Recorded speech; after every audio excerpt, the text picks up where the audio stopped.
far this year, there has been a big trend amongst movies that are trying to take these different ideas, these different genres, and blending them together. We saw that with Companion this year. We saw that with Hard Eyes. We also saw that with The Monkey. And now The Gorge is another movie that is trying to do so many things. I'm telling you, if you haven't seen it yet, it is a movie that is a sci-fi horror. It is a romance. There's a lot of romance in here. It is a action movie. It's a lot of different things. And do I think that it pulls off all of the things equally? First off, I really love this concept. So if you don't know, this movie stars Anya Taylor-Joy and Miles Teller. They both play these expert, super duper sniper people who are tasked this mysterious mission where they have to basically be these guardians of this gorge, which is the gateway to hell, as they've been told. This movie is also a mystery because these snipers are tasked with this, but they don't really know what it is that they are guarding, what they're defending, what they're fighting off. This makes for a really interesting intrigue for most of the movie because you are sitting there trying to figure out what is in the gorge. Are they going to encounter whatever is in the gorge? I have to be honest, I feel like I haven't seen Miles Teller in a movie in a while. I probably haven't seen him in something since Top Gun, which came out, in 2022 or 2021. He came on screen and I was like, he is such a good actor. There's just something about the way he was playing this character. I just saw the sensitivity and the authenticity in his eyes. He really just kind of blew me away. It was catching me off guard. I felt like I was really watching him for the first time. Obviously, I've seen a bunch of his other works in the past, but again, maybe it's because I haven't seen him in something in so long that he really was the standout to me of the two. Anya, I feel like I see her in a movie every 3 months. She's great and all, obviously, but Miles is someone that I feel like doesn't really come out with too much, or maybe I just haven't seen much from him and they slipped under the radar for me.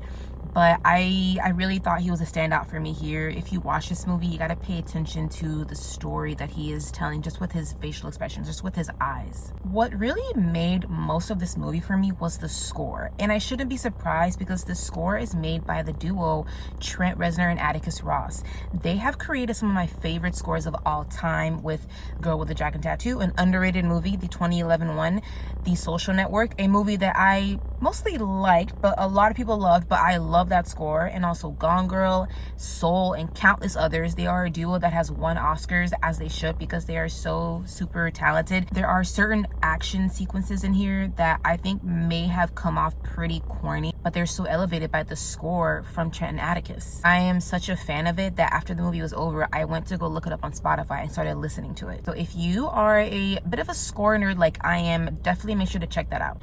Trent and Atticus are just so talented to me because they really know, they don't only create sounds that sound amazing, but they really know how to read the room and read a scene and decide, okay, this is how this scene should feel with this music. This is the emotion we're trying to convey. I think the music just helps the audience feel the scene. Music can help bring a scene come to life, and that is what Atticus and Trent really do in this. For the first half of this, I really noticed that this is kind of Fincher-esque as well. Speaking of Trent and Atticus, they work all together as a team quite often, and there's a lot of like smooth, slow pans, which is very Fincher-esque to me, and I love that style here because it is a mystery film, so I think it makes a lot of sense where the camera is just taking its time, unveiling itself to the characters and the settings, and I thought it really lent itself to the story. Moving on to the things that I'm more mixed on, I really enjoyed mostly the first half of this because in the first half you're introduced to the mystery, to these characters, and you get to see a little bit of every genre that this movie is trying to blend together. There is some horror that really kind of got me. I kind of like jumped in my couch as I was watching this, and you get to see the budding romance because these are two lonely souls out here in this East and West Tower. They're just there doing their job. It's super lonely and boring. I don't know why they would say yes to this mission, but then they start making a connection by writing to each other on these cardboards, and I thought that was really sweet and cute. This movie felt kind of strange to watch sometimes because you are aware you're watching this sniper action film, but it's also very sweet. This is a legit romance movie. Now, there is quite a bit of romance in this, which I love. I am a romance-loving girly at heart, but I am also a horror-loving girly at heart. And in the middle of this movie, I do think it kind of hits a lull for me because I found myself wanting just a bit more horror in the second half as well, because we were introduced to it when, you know, certain things and elements are coming out from the gorge and the snipers have to, you know, protect themselves and kill certain things off. That's when the movie really got my attention, because I was like, what is coming out of there? Oh damn.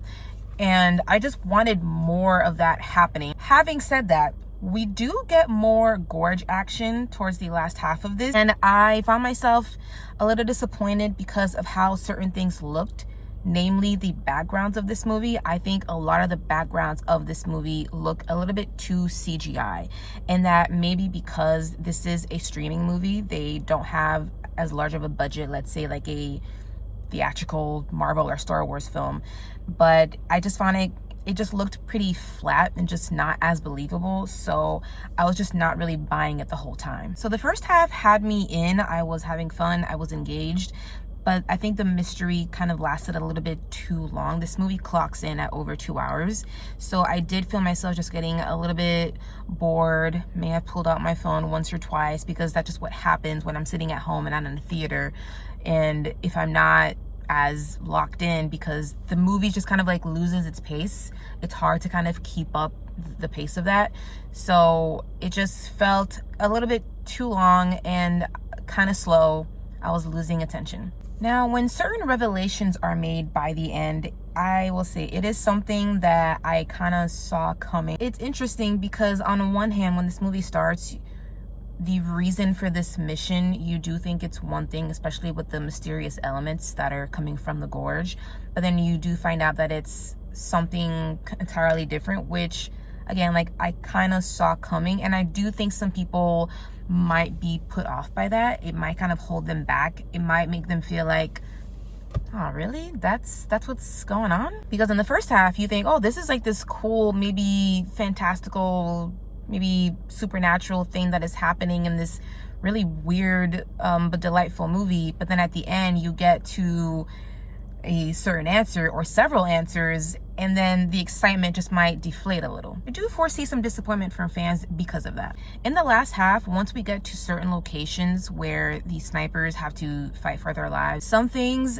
felt like they looked like a theme park ride, which disappointed me, because I just thought the first half was pretty strong, and then the second half just kind of like was losing steam. I just found some of the fighting and some of the design, it just didn't look as real. It was sometimes distracting because it kind of takes me out of it, because it's just like, well, you guys are just in front of a big large green screen right now, and I feel like I can see it. This may not bother a lot of people, but once you are someone who kind of pays attention to the background of what is happening at such like a lavish film, because this takes place like largely on the outdoors, you just can't unsee that. So I just couldn't take my mind off of that. In the end, I will give this a 3 out of 5. I love the concept. I thought the acting was good. I thought the first half was stronger than the second half, but I think this is a good effort. We are always complaining about wanting more original content, and I think this is an original film. This was released on Valentine's Day because romance is such a large part of this story, so I totally understand that. And I really admire that we didn't get just like another rom-com from Apple, even though there's nothing wrong with rom-coms. Okay, I like a nice formulaic fun time rom-com, but this was something different, so I do praise the concept. It just wasn't able to keep my attention the entire time, but I do think there is enough here that made this movie an interesting experience. And I do think that this may even attract a cult following, because I have seen some reviews online where people are really praising this, and they're really enjoying the this genre blending effort. If you guys are enjoying my content, please go ahead and hit subscribe, hit that like button, and please be on the lookout for my next review. I'm planning to pump them out more and more this year, so come along the journey with me. I'm looking for more movie loving friends, and I'll catch you guys next time.